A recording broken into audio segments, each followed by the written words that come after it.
Saya Fadli Saputra dengan NIM P2. Jadi pada kali ini saya akan menjelaskan tentang teknologi input dan output. Pertama, apa itu teknologi input dan output? Sepengetahuan saya, teknologi input yaitu teknologi yang memberikan input terhadap komputer itu sendiri. Contohnya itu teknologi seperti mouse. Mouse itu kan menjadi penggerak dari komputer.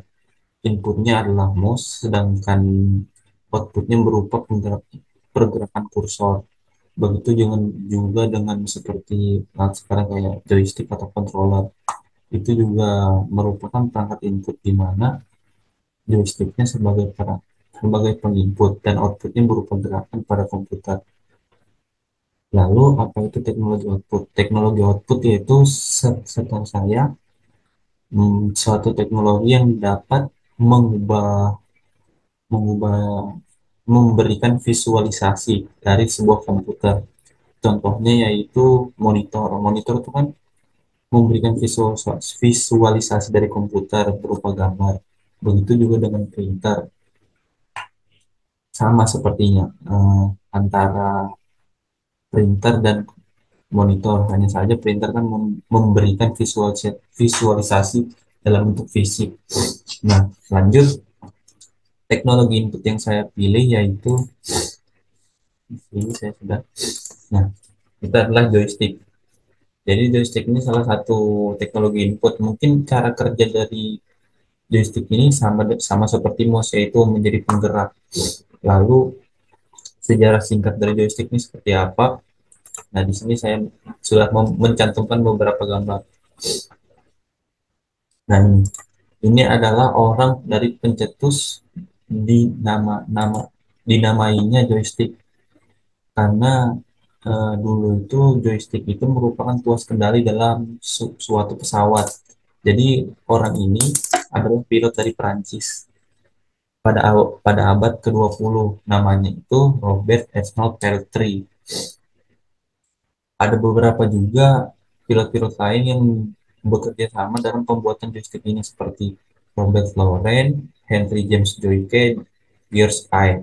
Tapi mungkin sejarah singkatnya yaitu awalnya itu joystick ini yaitu sebagai tuas pengendali suatu suatu bom. Jadi di sini ada bom nih. Bom pesawat ini merupakan bom untuk waktu itu bom ini digunakan untuk mengebom sebuah kapal. Nah, penggerakan bom ini digunakan menggunakan joystick. Jadi joysticknya itu masih berupa joystick yang masih seperti analog berupa analog. Kalau misalnya pernah ke mesin dingdong itu ada joystick yang berupa analog saja dan sebuah tombol. Jadi masih mungkin teknologi masih sama dengan sekarang.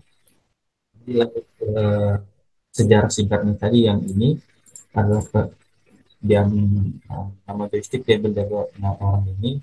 Lalu selanjutnya ini yang ini yaitu roket nama roketnya itu Hensel H293 yang ditargetkan pada kapal. Nah, tahunnya yang digunakan ini pada tahun 1944. Lanjut ke orang ini bernama Ralph Habael. Nah, kalau misalnya Anda mungkin pernah tahu, sering disebut dengan father of video games atau ayah dari video game. Jadi para video game ini, video game terdahulu tercipta dari orang ini. Orang ini menciptakan video game. Jadi orang ini pencipta video game televisi atau knockoff yang menggunakan potensiometer untuk mengukur posisi dan joystick analog. Jadi orang ini yang pertama kali menerapkan joystick dalam video game sampai terkenal sekarang. Lalu pada tahun untuk tahun untuk dia membuat tuh di tahun 1997. Lanjut ke tahun 1985 sampai 1986, orang semakin mengenal joystick sehingga joystick sekarang mungkin sudah luas kayak sekarang sebuah joystick seperti joystick Nintendo dan lain-lain. Lalu bagaimana cara kerja dari joystick? Joystick ini sebenarnya cara kerjanya yang menggunakan sensor analog.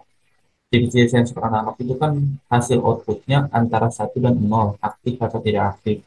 Begitu dengan sensor sensor yang menggunakan oleh joystick ini. Contohnya itu tombol. Tombol itu kan bisa menyala atau tidak. Nah, itu juga dengan tombol dari joystick ini. Sedangkan dengan analognya dia menggunakan saklar elektrik yang bisa bergerak ke arah, kalau kalau dibilangnya itu dua aksis atau dua dimensi, bisa bergerak atas, bawah, kiri, kanan. Itu menyesuaikan. Lalu lanjut keunggulannya. Jadi kalau misalnya keunggulan para joystick itu bergantung pada bahan yang digunakan dalam pembuatannya. Semakin bagus kualitas joystick, maka semakin bagus bahan yang digunakan. Semakin bagus bahan yang digunakan, semakin bagus kualitas joysticknya. Dan juga penempatan-penempatan tombol dan sebagai kualitasnya juga, sama bentuk dari joysticknya, sehingga apa, kenyamanan saat menggunakan itu terjamin juga. Mungkin itu untuk teknologi inputnya. Lanjut ke teknologi output. Oh ya, ini belum juga dibahas cara kerja dari ini. Nah, ini di sini ada chipnya untuk memberi memberi informasi ke komputernya. Sedangkan ini sensornya, ini sensor analog. Jadi sensor analognya bergerak, maka akan masuk dalam jaringan kabel ini, memberi informasi ke chip.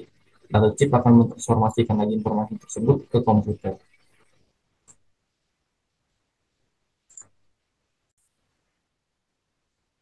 Selanjutnya saya akan menjelaskan tentang teknologi output. Teknologi output yang saya gunakan yaitu ini, flash disk atau flash drive. Jadi pertama sejarahnya. Jadi sejarah dari flash disk ini, ya, orang ini orang ini bernamakan Dr. Hujio Masuka pada tahun 1984 mengerjakan Toshiba. Sementara flash itu sendiri, flash disk nih. Flash disk itu berasal dari orang ini dalam pengerjaannya. Sedangkan nama nama dari flashnya itu diambil dari rekannya bernama Tuan Soji Aizumi. Jadi flash disk ini masih bertipe NOR, dalam penyimpanannya masih tergolong lambat, sedangkan yang di sekarang itu sudah tergolong cepat. Dan sejarahnya hmm, mungkin begitu panjang, karena flash disk ini juga terinspirasi dari floppy disk. Mungkin pada zaman sekarang,